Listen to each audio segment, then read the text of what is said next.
Nous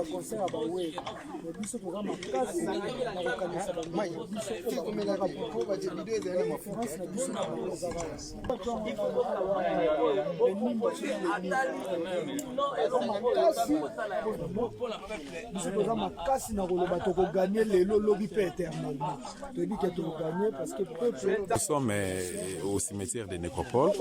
Ça fait 2 ans pratiquement depuis qu'on a perdu notre frère, notre héros Rossi Mukendi, qui est bien sûr votre neveu propre. Hein. Est-ce que voudrez-vous réagir par rapport à ça? Bon, la réaction est tout à fait normale. Aujourd'hui, je pense que c'est l'anniversaire. Bon, je peux dire l'anniversaire, c'est nous commémorons la mort de notre neveu, Rossi Mukendi, qui a été décédé depuis le 25 février 2018. Donc aujourd'hui, c'est 2 ans déjà, jour pour jour, depuis qu'il a été mis à terre. C'est pourquoi nous sommes venus pour commémorer cette journée, pour voir qu'est-ce qu'il y a avec les amis à qui il avait passé toute sa vie, et surtout dans son groupe Collectif 2016. Donc, nous sommes vraiment tous ces amis sont ici avec nous. C'est ainsi qu'ils sont venus pour commémorer ça. Voilà, vous êtes avocat. Vous êtes l'oncle biologique de Rossi Mukendi et en même temps vous êtes son avocat, conseiller, l'avocat de la famille. Et dans votre équipe, le collectif des avocats plutôt de Rossi Mukendi, voudrez-vous donner une idée par rapport à nos téléspectateurs pour qu'ils puissent saisir, avoir plutôt une idée par rapport à l'évolution du dossier en justice, bien que nous avons affaire à une justice à double vitesse dans notre pays, la République démocratique du Congo? Bon, par rapport au procès de Rossi Mukendi, je sais que le dossier a été suspendu au niveau de l'auditorat de garnison de Kinshasa Matete. Maintenant, nous devons renvoyer ça au niveau de la Cour constitutionnelle.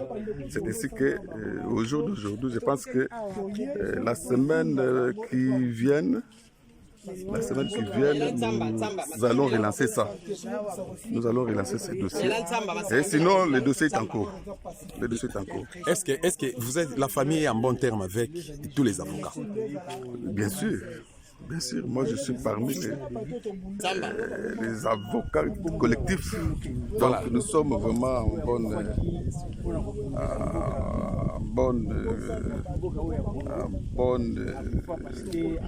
bon état. En bon état. Ok, d'accord, merci beaucoup. Sinon, tout va bien. D'accord, merci beaucoup. Ah.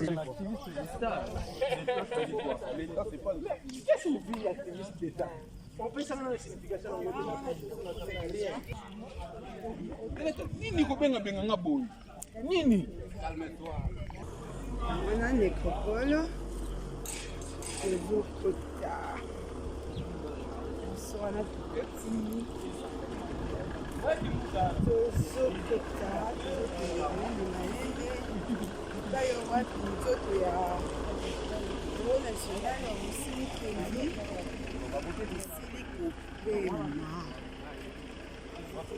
Toujours branché sur Cagenis. Il y a un concept, il faut que na mapeka. Bon concept, il faut tout à tout le moi je suis activiste d'État. Pour aux autres défendre l'intérêt en bloc. Non, de faire c'est plus grand. D'abord, c'est un activiste. Oui, c'est plus grand.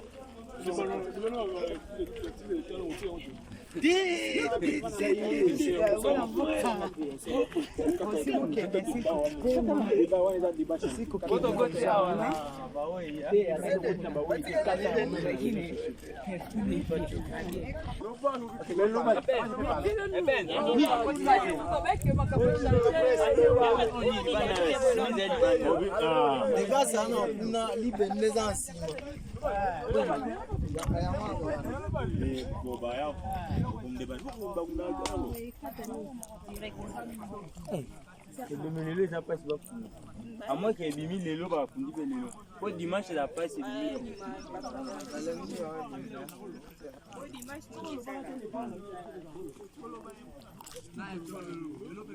On est samedi.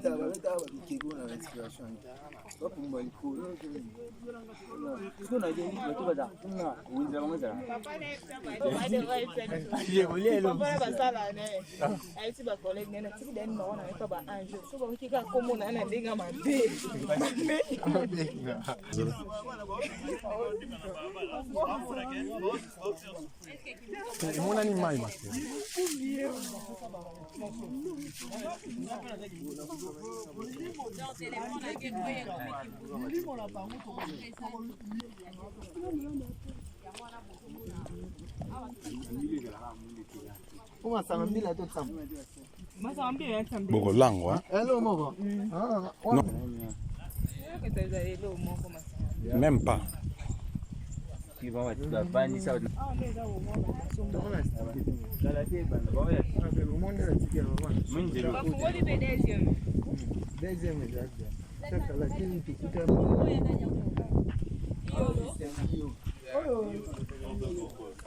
Là, nous sommes juste devant la tombe de Papa Wemba.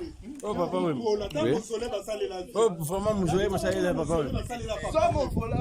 Oh, Mouzoé, Papa Wemba. C'est mon émission, s'il vous plaît. Voilà. Oh, il y a Papa Wemba, comme vous voyez. Donc, non commun. Oh, élève à Papa André Loufama Widi, artiste sculpteur à RDC. Voilà. Bipolim Fumutaku, artiste et musicien. Azagi pe mwana ya Papa Wemba ya Musala. Bipolim Fumutaku. Kester Emenea. Donc voilà. Donc King Kester Emenea, Bakunda Awa, les Mwamba. Taboulay. Mausolée à Papa Taboulay Yango. Voilà. Tout dans le cimetière à Nécropole. Voilà.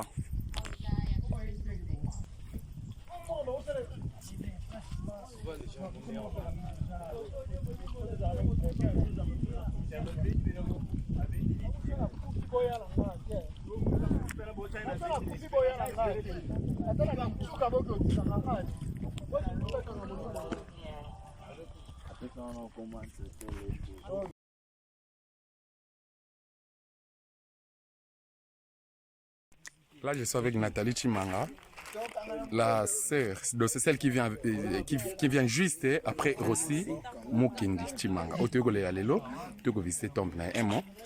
Oui, merci beaucoup. Napesi ba diaspora nyonso merci. O batika biso te banda Rossi Mukendi akufa. Bazara na biso toujours de cœur, balelaka na biso, bapesaka biso ba mbote, babengaka biso pour encourager biso. Vraiment merci beaucoup. Lelo eza un jour avant Rossi akufaki nde toye na cimetière kotike les gerbes de fleurs pour te dire que biso famille, biso peuple congolais, biso activiste to bosana été tous toujours de cœur avec. Na profité na même occasion bande wazo benga dosta yum to kuvaka procès Rossi Mukendi. Où en sommes-nous? Pe balobi ke bino famille bozaki corrompi. Chilomba lesaka bino mbongo affaire terre bino apesaka bino $10,000 et pour que apaiser bino pour preuve ça Fatouma Bensouda plutôt ayaka pour ayaka tant azaki na visite na Kinshasa l'année passée alingaki akutana na bolsu eta kokutana na Chilomba peshaki bino lelo procès a reçu plutôt esuki wapi bon et surtout que yonde ozo représenter aussi na procès wana. Merci beaucoup pour la question. Procès a reçu toza ngo na niveau ya cour d'ordre militaire ba renvoyer ki procès kuna parce que na minute fa ki Karine alongwa na niveau ya témoin à comme à niveau ya détenu. Il y a raison pour laquelle et c'est quand toza ki na matete ezala ki na juridiction na bango te na compétence na bango te bazwa Karine et donc détenu.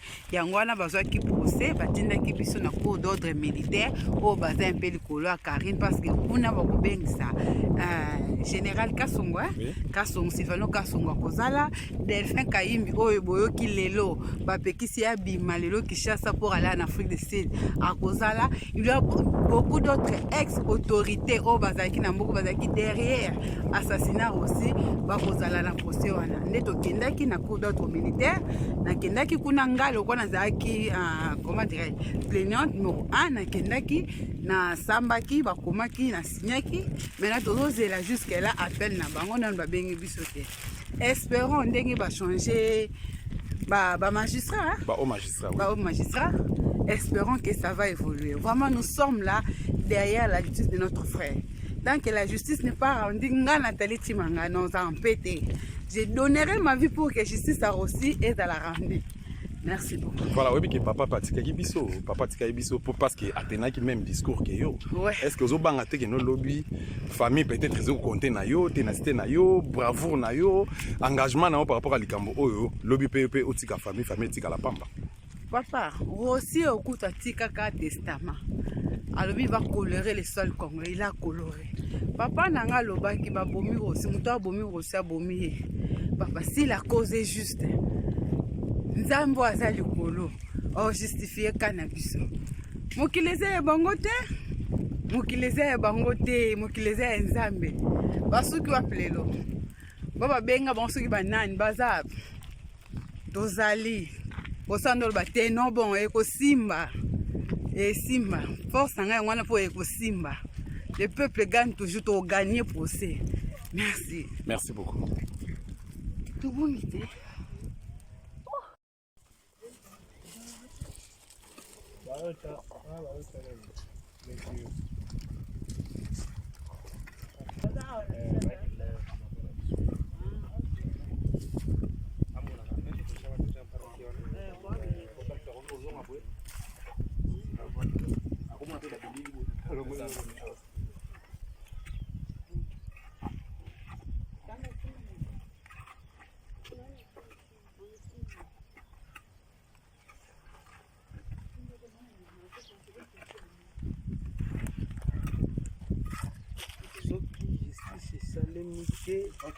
Ce qui justice et salémité pour la icône héros ya génération na biso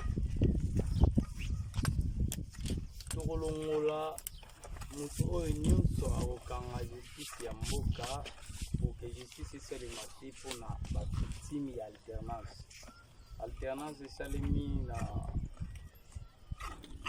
esalemi te ke non mpo moto moko boye alingi mais c'est parce que bandeko na biso bandima ekosakrifie babi na bango mpona alternance. Alors justice fe salema tokomonaka te babandi na bango bacriminel en cravate batambolaka na bajupe na bavoiture pour que bapesaka biso mpasi basilisa biso makasi ya kobunda mpona changement na mboka. Aussi côté okei kuna ifo oganga makila na yo landaka bato wana bavivre normal te ifo base sentir na insécurité même si biso toatake bango na bandako na bango te. Alors biso tokocontinue liti jusqu'à ce que justice ekosalema mpona yo après biso totiki liti yango nde moto ekopermettre biso mpona mpona tokipe baposte na mboka oyo soki bango baza na makasi te ya courant de justice non soki ekipe makasi na bino. C'est mieux que tu as les bangs à C. Tu as les bangs le quoi support. Il faut le gars.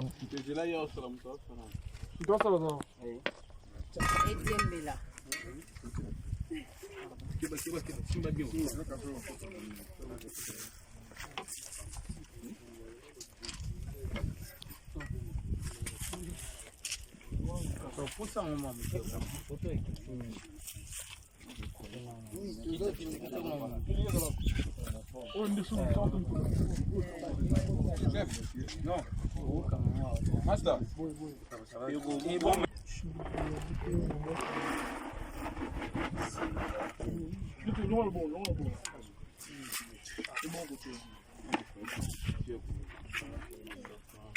Ils en ont ciment. Ouais, ils en ont ciment. Eh bien, il y a quand même un peu de temps. Non, oui, ils en ont. Balanyoso balantika balanyoso. Eh mon frère, ça t'a pas. Il y a la carte. Et poser peut-être béton. béton sans oui mata.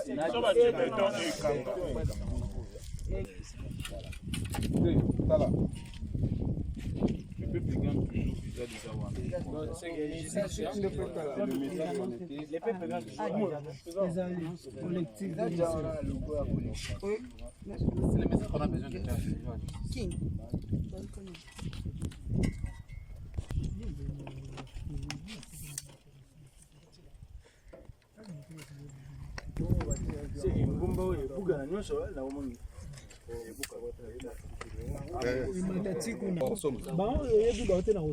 basi bakozwi mosusu komo na kipoko mosusu komo na kipoko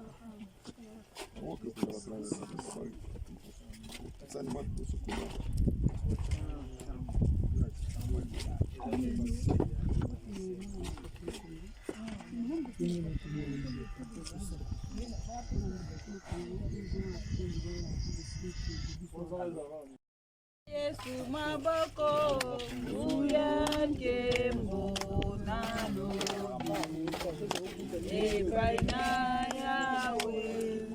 epai na yawe haleluya haleluya na pambolo na peso merci nzambe malamu. La Bible dit dans toutes circonstances il faut élever kombo na yo Seigneur. Éternel na Yesu ko lever kombo na yo nzambe devant nzoto ya yana ngai.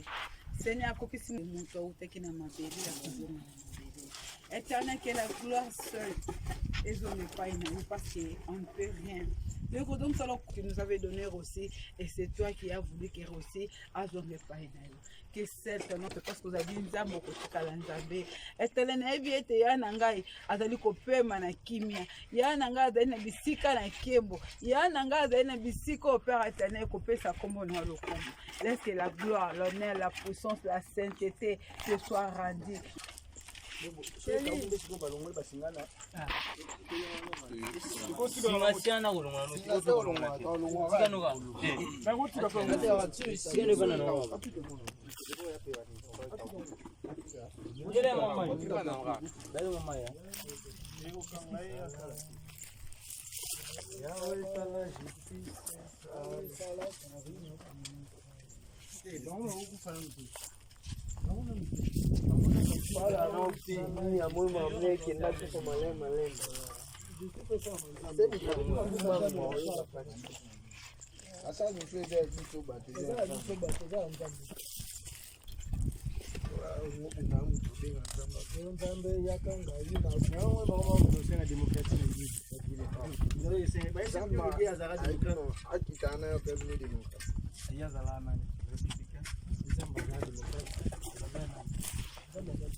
C'est que option oyo kagame azwaki wana okanga babibu mosusu eza option ngati na proposaki remarquaki la spiritualité mal orientée akangi yango mpe te asangisi nde tunaveni moko koza sete bokomela oyo moko izeki bokomela oyo moko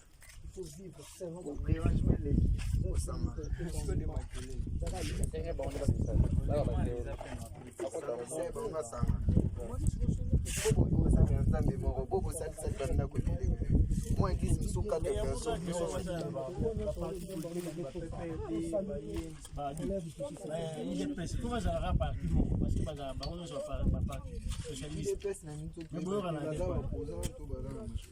bazosala tout le baza na idéologie moko ya baparti socialiste po bazala bango nyonso baparti koma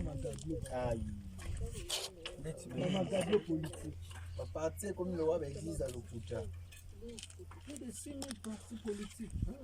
adimisika na pate ndako ya famille na bango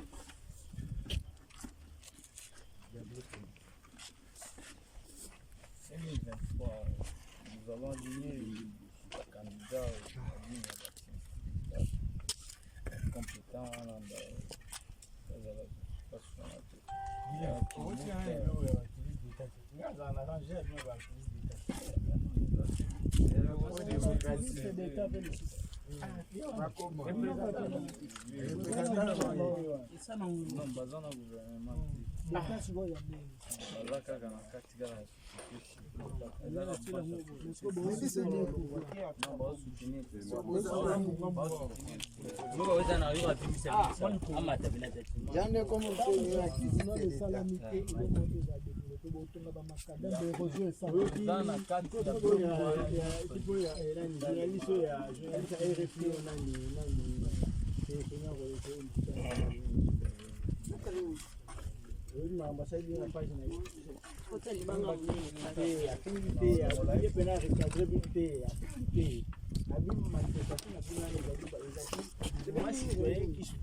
makambo wana tosala debat wana rendez-vous na réseaux sociaux. Là, ça soit bien terrain dans les réseaux sociaux. On a tout le monde en a raté, il y a un niveau de casse. Rendez-vous kuna. Wana voilà ba la téléphone là, c'est plein na la aussi na concentré. Le vin a zeli masamo be charge. On peut dire ça. Diba, changa chuma. Changa chuma na panda.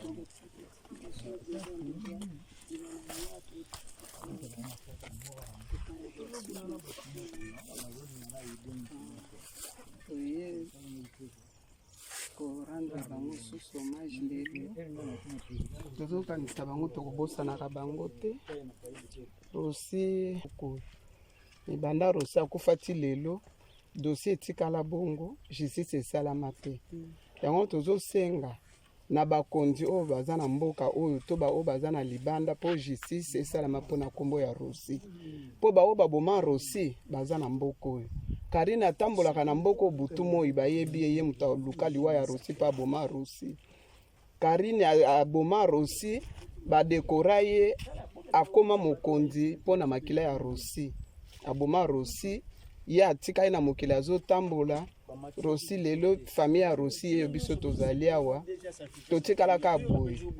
Rosi aza na bana aza mwana ya liboso mukolo aza na 5e année des humanités azotanga soki rosi azalaki lelo alingi aza fier na mwana na ye lelo rosi ake boye famille ya rosi baza bandeko na ye nyonso baya na ye baleki na ye bazali baoyo bazali kodependre na yaya wana lelo yaya wana aza te mpe papa aza mpe te kaka na liwa ya rosi nde papa mpe abungisa ye molimo na ye biso tozosenga justice esalama na nkombo ya rosi rosi akufa epamba te makila ya rosi esopana epamba te na kongo oyo mabele ya rosi oyo mabele ya kongo oyo emeli makila ya rosi oyo biso tonyati mokolo na lelo tozosenga justice soki justice ya mokili ekosalema te tozosenga justice ya nzambe nzambe akopinir baoyo nyonso basopa makila ya rosi na mboka oyo baoyo nyonso bakotaka réunion pona kombo ya rosi baboma rosi baelimine po azali kotia kabila kaka na mboka oyo justice ekosalema na matanga me lelo banda totikala tomonaka motu moko te oyo ayaka kotala famille ya rosi ni bana ya rosi tozaka biso boye ndenge toza boye na bino kande tosangani boye moko ya lelo tozosenga na bango soki penza bazali bao bayebaka ke rosi abimaka na balabala mokolo wana atiki libota na atiki bana na ye a riske vie na ye pe a perdre yango ka pona Congo oyo bakonzi yango ya Congo batelema elongo na biso tosala tosenga justice pe justice esalema mpe bao baboma rosi bazali bazotambola rosi lelo aza te me bango bazali toyebi bango bisika bazalaka soki balingi te bango basala justice alors biso tokosala justice na ndenge na biso tosenga ka justice esalema mpona nkombo ya rosi mpe papa rosi abungisa vie na ye lelo bana na ye batikali baza bango moko bazotanga baza na bauniversité bazomona pasi wana bazangi papa bazangi yaya oyo akokai kozwa bango a charge tozosenga kaka na baoyo bayebi ke libota ya rosi bazali bayebi mpe esika bazali liwa rosi ekokende kaka boye te rosi azalaki mwana moke te mpo akufi kaka boye ekende kaka boye esila kaka bongo nkombo ya rosi elimo na mokili tozosenga kaka nkombo ya rosi ezala immortalize na mboka oyo bapesa ye esika oyo ekoki na lokumu oyo aye ndenge asopaki makilani mpo na Congo tozosenga justice kaka mpo na rosi nakoloba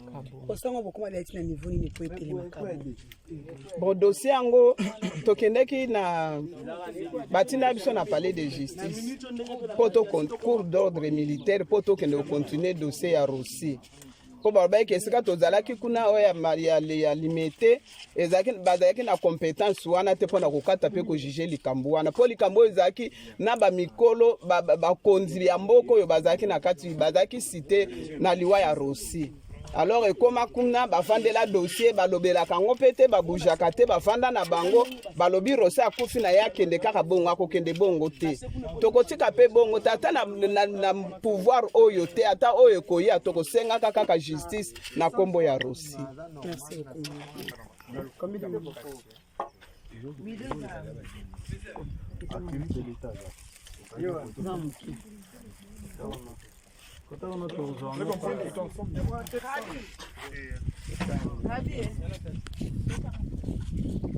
Avance un peu.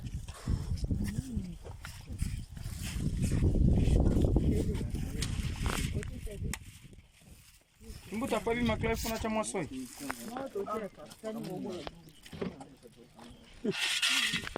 Keni leka uchafu.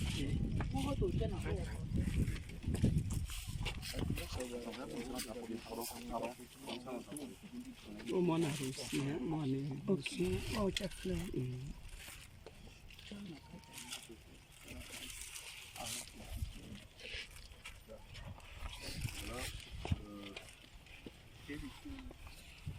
S'il vous plaît, avant de prendre des photos,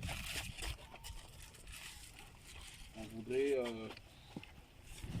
rappeler à nous tous ici présents la particularité de notre descente sur la tombe de celui qui n'est plus à présenter, Rossi Mukendi Tshimanga.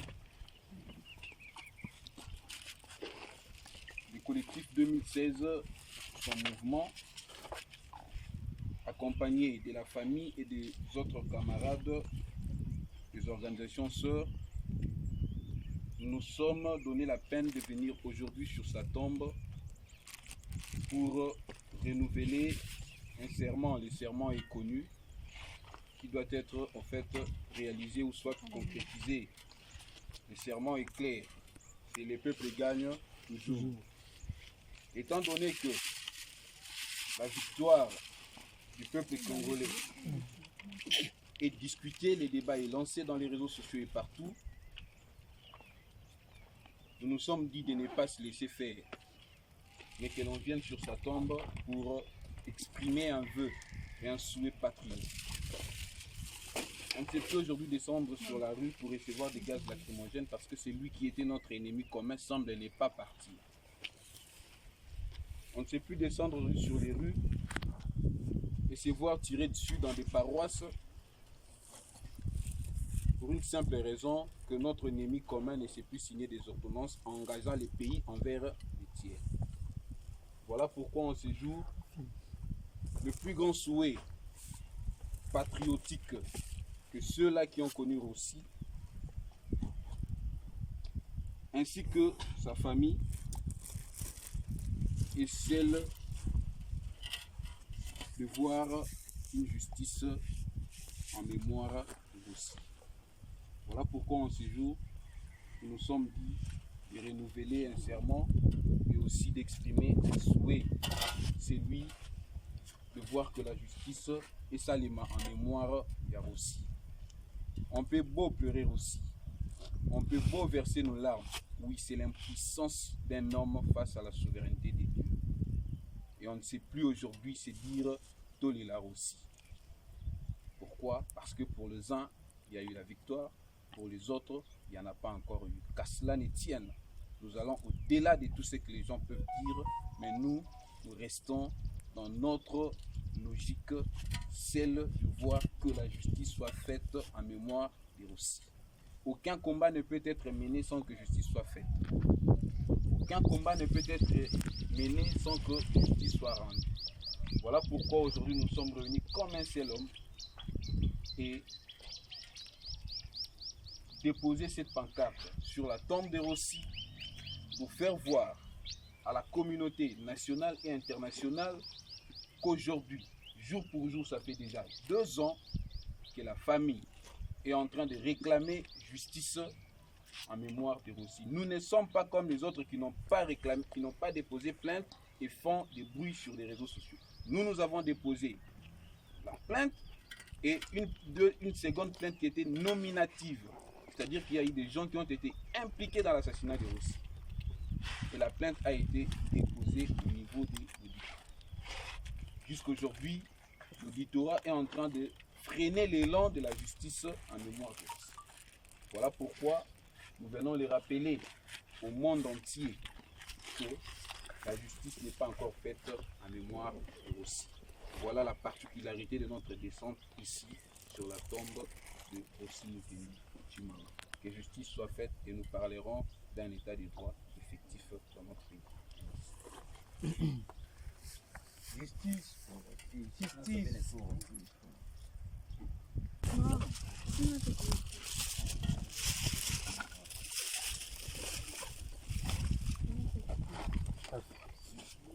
Yabiso.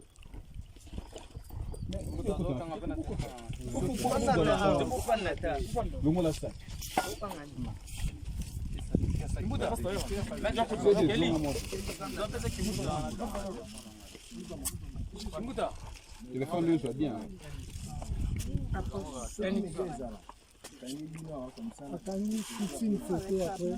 ok. Mieux à shooter, c'est mieux à shooter. C'est mieux à shooter après.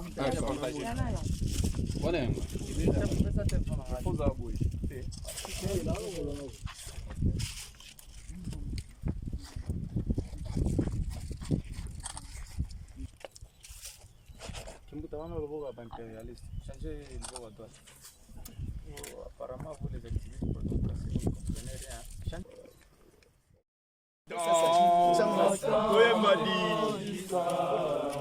Aux combattants, combattants, jusqu'à la mort, combattants, combattants, jusqu'à la mort. J'essaierai, combattant jusqu'à la mort, combattants, activistes, jusqu'à la mort, activistes, activistes, jusqu'à la mort. Activiste jusqu'à la mort. Je serai activiste jusqu'au Pacifique. Pacifique.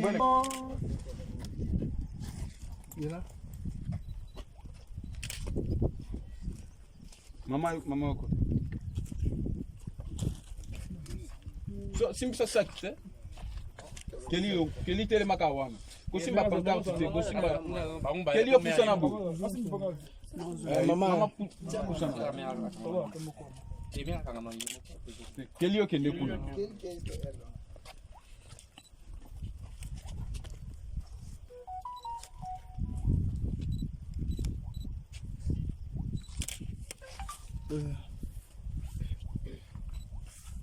Loboko.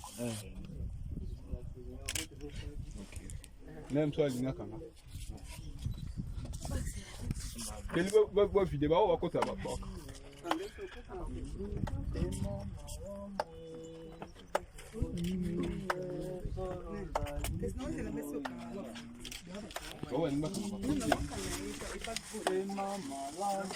Pourquoi tu n'as pas deux de coups? Est-ce que tu as même l'hôpital dans la limbe Ouais. Ah, tu es na tombe Papa Ferdinand Mukendi Tshimanga Mbuyi, le père biologique de Rossi Mukendi Tshimanga. Voilà. Tout le monde, tous les habits côté, la famille est là. On a vu Nathalie, Caprice, Tendresse. Ce sont les deux sœurs biologiques de Rossi Mukendi. Il y a aussi son fils qui est là.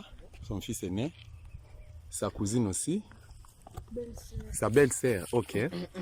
Il y a maman Mado, notre maman. Il y a aussi l'oncle, qui est aussi son avocat. Voilà.